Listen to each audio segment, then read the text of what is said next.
శుక్లాంబరధరం విష్ణుం శశివర్ణం చతుర్భుజం ప్రసన్నవదనం ధ్యాయే సర్వవిఘ్నోపశాంతయే. ఈనాటి మనం భగవద్గీత పఠన కార్యక్రమంలో ముందుగా మనం ఎప్పటివరకు చదువుకున్న 6 అధ్యాయాలు, వాటి యొక్క శ్లోక తాత్పర్యము, పద్యము తెలుగు ఇంగ్లీష్లో చదువుకున్నాం. ఈరోజు వీడియోలో మనం భగవద్గీత 15వ శ్లోకం నుంచి 21వ శ్లోకం 15వ శ్లోకం నుంచి 21వ శ్లోకం వరకు మనం చదువుకుందాం. వాటి యొక్క తాత్పర్యము ఇంగ్లీష్లోను తెలుగులోనే చదువుకుందాం. ముందుగా మనం 15వ శ్లోకం చదువుకుందాం. 15వ శ్లోకం ఏం చెప్తుందంటే, నా మాందు దుష్కృతినో మూఢాః ప్రపద్యేతే నరాధమః మాయయా ప్రహృతా జ్ఞాన ఆసురం భావమాశ్రితః. మనం ఈ 15వ శ్లోకం యొక్క తాత్పర్యం ఏంటంటే, ముందుగా మనం చదువుకున్న మొదటి 14 శ్లోకాల యొక్క సారాంశం, వాటి యొక్క సారాంశ కొనసాగింపుగా మనం ఈ 15వ శ్లోకం తాత్పర్యం తెలుసుకుందాం. దుష్టులైన ముడులు, నరాధాములు, మాయచే అపహరించబడిన జ్ఞానము గలవారు, దానవ ప్రవృత్తి అయిన నాస్తిక స్వభావమును కలిగిన ఉండువారు నన్ను శరణు వేడలేరు అని కృష్ణుడు ఈ విధముగా తన భావనను కృష్ణుడికి వ్యక్తపరుస్తున్నారు. దీంతో మనం 16వ ఈ వీటికి ఉదాహరణగా మనం 4 రకాల వ్యక్తులను మనం స్తోత్ర రత్న అనే 15లో ఏం చెప్పారంటే, హే ప్రభు, నీవు అసాధారణమైన గుణములతో, లక్షణములతో, లీలలతో కూడినట్టు ఉన్నప్పటికీ సత్వగుణముతో కూడిన శాస్త్రములన్నీ నీ మహత్యములు నిర్ధారణించునను దివ్యగుణ సంపన్నులు, ఆధ్యాత్మిక జ్ఞాన నిష్ఠాతులు మరియు సుప్రసిద్ధ మహాత్ములు నిన్ను గుర్తించి స్తుతించినప్పటికీ నాస్తిక సిద్ధాంతములు కలిగి ఉండు వ్యక్తులు నిన్ను ఎరుగలేరు. స్తోత్ర రత్న 15లో మనం ఈ విధంగా తెలుసుకున్నాం. కనుకనే పైన పేర్కొనబడినట్టి మూడులు, నరధాములు, మాయా ప్రహృత జ్ఞానులు, రాక్షస ప్రవృత్తి కలిగిన వారు ప్రామాణిక వైదిక గ్రంథములు ఎంతగా ఆదేశించినను దేవాది దేవుని పాదపద్మములను ఆశ్రయింపరు అని ఈ శ్లోకం, మన 15వ శ్లోకం యొక్క తాత్పర్యం తెలుసుకోవచ్చును. In this video we are reading the verse from 15 to 21, chapter 7, Jnanam Vijnanam. In these verses, Lord Krishna categorizes humanity based on their approach to the divine. He identifies 4 types of people who turn away from him and 4 types of virtuous people who seek him, while emphasizing that faith is ultimately granted by divine itself. Now let us see that verse 15, the 4 who do not surrender. నా ముష్కదుస్రితో మూఢాః ప్రపద్యంతే నరాధామః మాయయా ప్రహృతా జ్ఞాన Asuran భావమాశ్రితః, which means those miscreants who are grossly foolish, who are lowest among the mankind, whose knowledge is stolen by illusion, and who partake of the atheistic nature of demons, do not surrender unto me. This was the meaning we can take it from 15th verse of the chapter 7, Jnanam Vijnanam. ఇప్పుడు 16వ శ్లోకం. The four who do seek divine. ఈ 4 కేటగిరీలు ఎవరు దేవుడి అనుగ్రహం కోరుకుంటున్నారో వారి గురించి ఇది. చతుర్విజా భజంతే మాం జనాః సుకృతీనో Arjuna ఆర్తో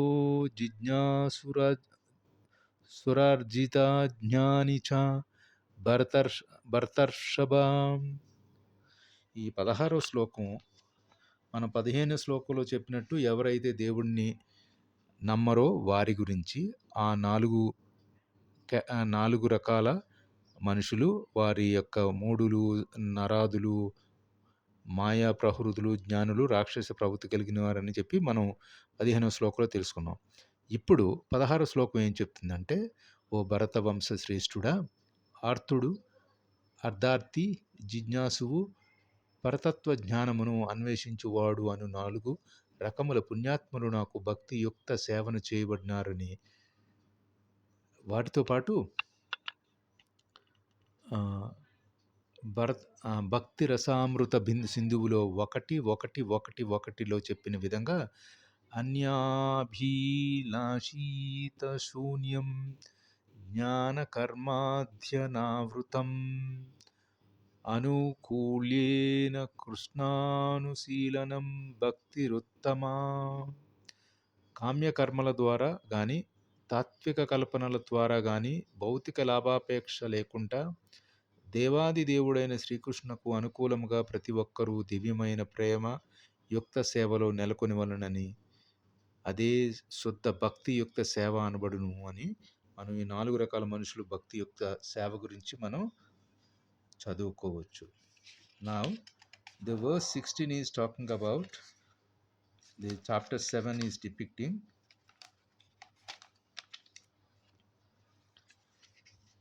O best among Bharatas, 4 kinds of poised men begin to render devotional service unto me, the distressed Artha, the desire of wealth Artharthi, the inquisitive Jijnasu, and he who is searching for knowledge of absolute Jnani. These are the 4 category of the people which we can differentiate between Sloka 15 and Sloka 16. Verse 15 and verse 16, one who are trusting, one who are not trusting. 15 is not trusting people category, 4 categories, and the one who are trusting and categories stated in the 16 verse. ఇప్పుడు మన 17వ శ్లోకం చదువుకుందాం. 17వ శ్లోకం ఏం చెప్తుందంటే, తేసాం జ్ఞాని నిత్యయుక్త ఏక భక్తిర్విశిష్యతే ప్రియో హి జ్ఞానినోత్యర్థ మహంస చ మమ ప్రియః. ఈ 17వ శ్లోకం యొక్క అర్థం మనం ఇలా చదువుకుందాం. పరిపూర్ణ జ్ఞానం కలిగి ఎల్లప్పుడూ శుద్ధ భక్తియుక్త సేవలో నెలకొని ఉండేడి వ్యక్తి మిక్కిలి ఉత్తముడు. ఎందుకనగా నేను అతనికి మిక్కిలి ప్రియుడను, అతను నాకు మిక్కిలి ప్రియుడు అని మనం ఈ 17వ శ్లోకం యొక్క తాత్పర్యం ఈ విధంగా మనం తెలుసుకోవచ్చు. 17th verse is depicting that it's a continuation of the 15, 16, and the 17th is talking about that. Of these, the one who is full knowledge and who is always engaged in pure devotional service is the best, for I am very dear to him and he is dear to me. This is the meaning of we can take it 17 verse. మనం తదుపరి 18వ శ్లోకం చదువుకుందాం. 18వ శ్లోకం ఏం చెప్తుందంటే, ఉదారః సర్వ ఏవైతే జ్ఞానీ తాత్వై మే మతం అస్థితః సహి యుక్తాత్మా మామేవ నుత్తమాం గతిం. ఈ 18వ శ్లోకం యొక్క తాత్పర్యం ఏం చెప్తుందంటే, ఈ తాత్పర్యం ఈ భక్తులందరూ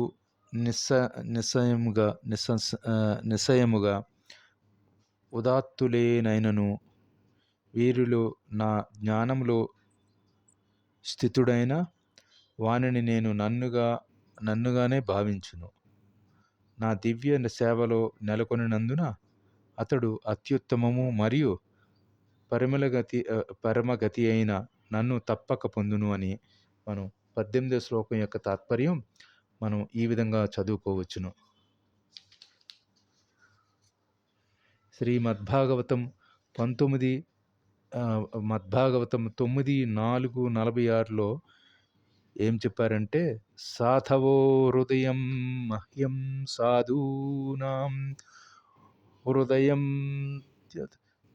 తహ్యం మదన్యతే నా జానంతి నాహం తేభ్యో మనాగపి. శుద్ధ భక్తులు ఎల్లప్పుడూ నా హృదయములో నిలిచి ఉందురు. నేనెల్లప్పుడూ భక్తుల హృదయములో నివసింతును. భక్తులు నన్ను తప్ప అన్యము ఎరుగరు, మరియు నేనును భక్తులు నెన్నడును మరువను. నాకు మరియు వారికిని నడుమ గొప్ప సన్నిహిత సంబంధం ఉండును. అట్టి పరిపూర్ణ పరిజ్ఞానవంతులైన శుద్ధ భక్తులు ఆధ్యాత్మికతను ఎన్నడూనూ దూరం కానందున వారు నాకు మిక్కిలి ప్రియులు అని మనం 18వ శ్లోకం యొక్క తాత్పర్యం ఈ విధంగా చదువుకోవచ్చు. Verse 18 implies that all these devotees are undoubtedly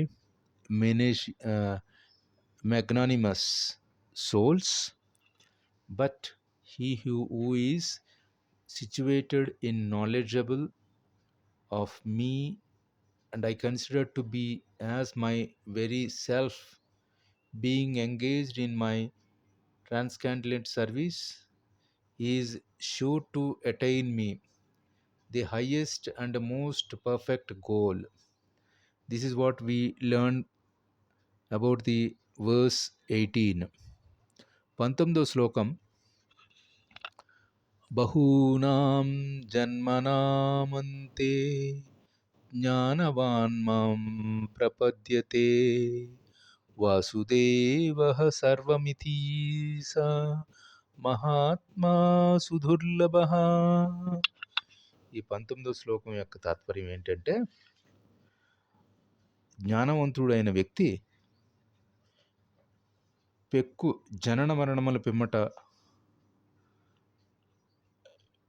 నన్నే సర్వ కారణములకు కారణుగను మరియు సమస్తముగను ఎరిగి నన్ను శరణు వేడును.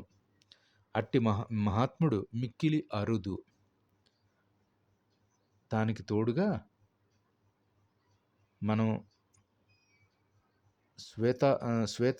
శ్వేతాస్వత్వ ఉపనిషత్తులో 3వ అధ్యాయంలో ఈ శ్లోకం మనం ఉదహరించుకోవచ్చు. సహస్రశీర్షా పురుషః సహస్రాక్ష సహస్రాపాత్ సభాభూమి విశ్వతో వృత్వాత్య తిష్టత్ వద్దు సాంగులం పురుష హేవేదం సర్వం యద్భుతాం యచ్చ భవివ్యం ఉతామృత్యత్వస్యేష్యానో యజ్ఞనే నాతిరోహతి.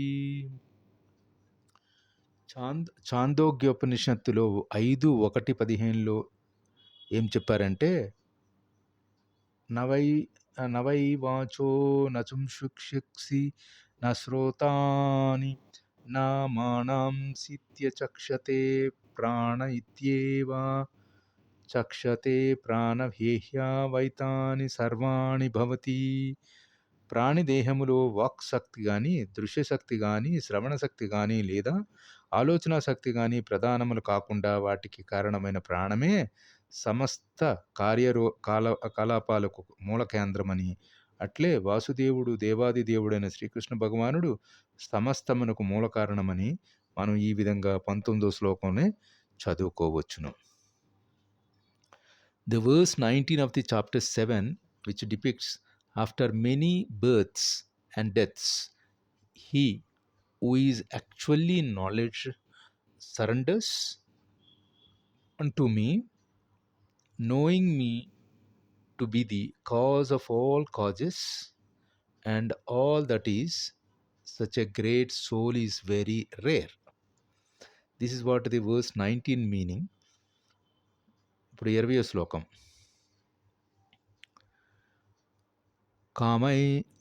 కామైస్తరస్థైరజ్ఞానా ప్రపద్యంతేన్యదేవతాః తం తం నియమామాస్తాయ ప్రకృత్యా నియతాః స్వయా.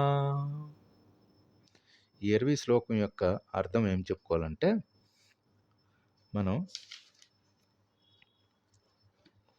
20వ శ్లోకం యొక్క అర్థం, భౌతిక వాంఛలచే జ్ఞానము అపహరించబడి వారు దేవతలకు శరణుబొజ్జొచ్చి తమ స్వభావ గుణములు ననుసరించి ఆయా ప్రత్యేక పూజా విధానములను అనుసరింతురని శ్రీమద్భాగవతములోని 2:3-10లో ఇట్లుదహరించిరి.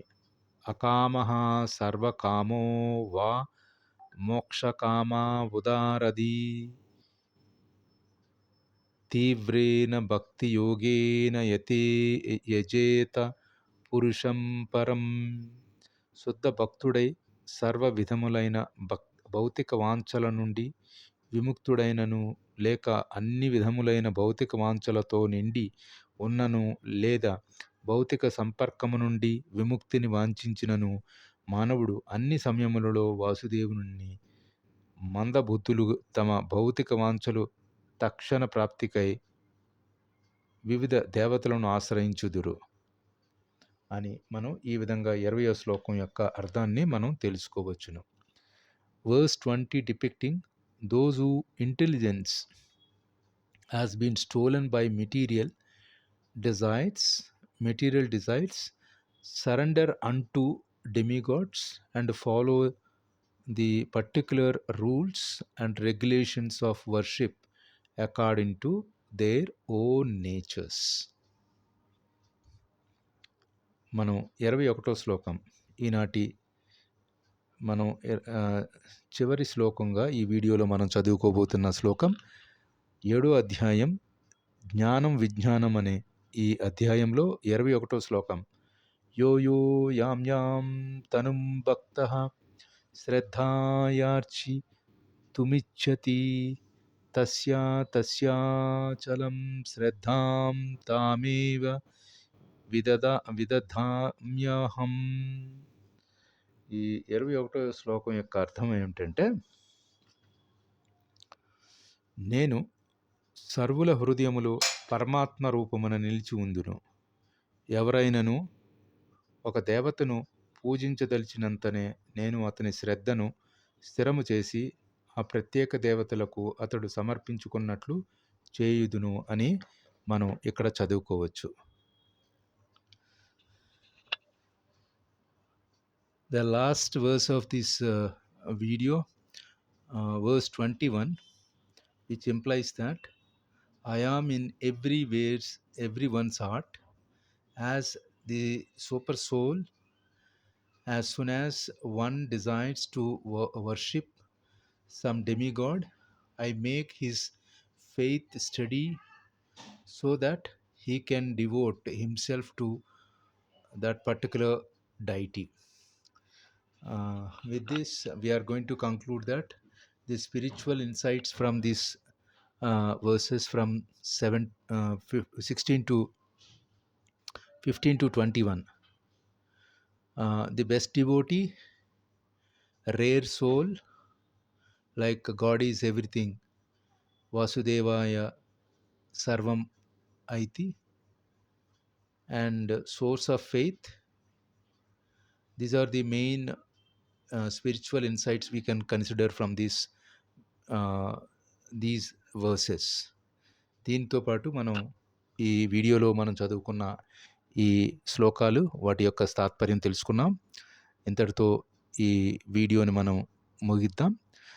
సర్వే జనా సుఖినో భవంతు, సర్వసమస్త సమ్మంగళాని తంతో, అసతో మా సద్గమయ, తమసో మా జ్యోతిర్గమయ, మృత్యోర్మా అమృతంగమయ. ఓం శాంతి శాంతి శాంతి. స్వస్తి.